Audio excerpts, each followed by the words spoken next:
Welcome back to AM Northwest. The violence kids are exposed to online in video games and on TV could be impacting their well-being. Here with tips to help manage that exposure, we welcome back author of the upcoming book, Staying Connected with Your Teen, family therapist Yshai Boussi. Good to have you back again. Great to be here. This is a really important topic because you really want to help people, because it makes a difference. It impacts kids, violence on screens.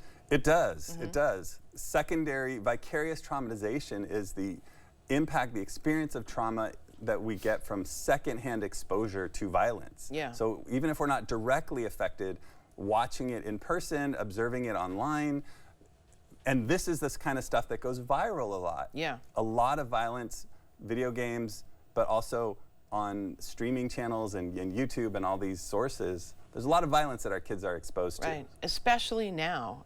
Especially now. You talk about separating the information from impact. Yeah, so this can get blurred, and I think separating this means you might have a younger child that's very intelligent and cognitive and capable of understanding the information that's happening in the world, for example.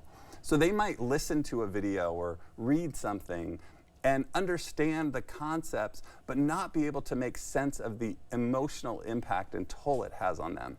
And so we can think, oh, that's so great, they're reading that article in the New York Times, my child's so smart, and underestimate the impact that follows them from reading that, anxiety and stress and tension.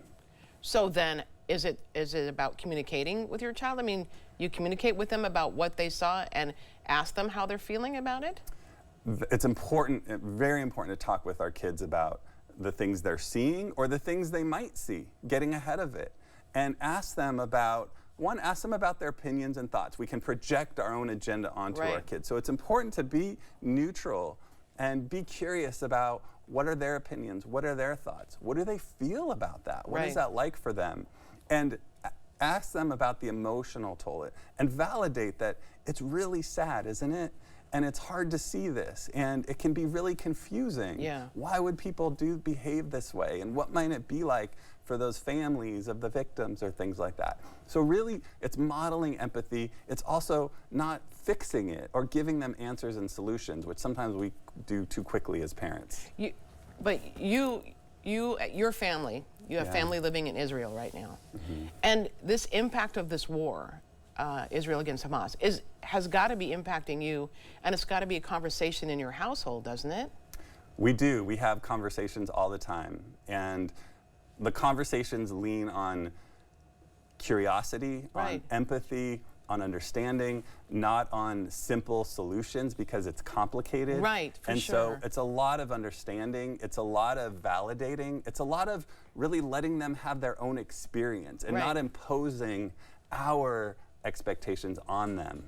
We want them to try to learn how to make sense in a supportive space. And sometimes that means we need to take breaks from all the news. I was going to say, you must limit exposure because there's a lot out there right now. We have to. And the young people I talk to in my practice, also I say sometimes I really encourage them to take breaks because they'll be so worked up about what they're watching, and especially kids that are more vulnerable. They can develop sort of obsessive tendencies that manifest in they're watching and watching and watching and watching, and you can just see how it takes a toll.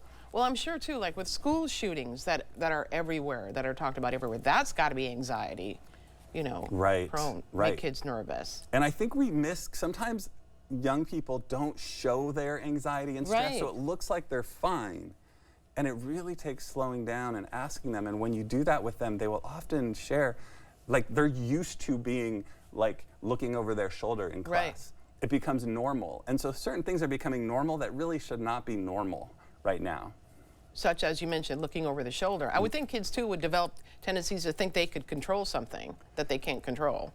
Well, we all have that. We all want to control things when we don't feel any control. And so we look for our own ways. Sometimes it's adaptive and healthy, and sometimes it's maladaptive. But we're all trying to feel a sense of internal security and safety. And if we're not able to find that in a healthy and safe way, it can lead to unhealthy habits and patterns. So we want to help kids and help ourselves. We need breaks, and we need to take care of ourselves. You've said often, you need to model the behavior. Right. So, when discussions about anything that that's upsetting, you guys have to moderate your behavior as well, right? Absolutely. If it's the whole oxygen mask thing, if I got to put Right. mine on first, so I have to take care of myself. I have to take media breaks. I have to regulate in whether it's exercise or getting enough Right. sleep, so that I can have these conversations with my kids or with the kids I work with, so that they can learn, they can regulate from me, they can see that I'm calm. I can help them focus on them working through it's so confusing and overwhelming. And they don't often realize that their nervous system is changing. It's being shaped, and they're developing more anxiety a lot of times from it's constant. It's constant. You're absolutely right. So we need to really filter and moderate it. We want to tell everyone your book again that's coming up, Staying Connected with Your Teen.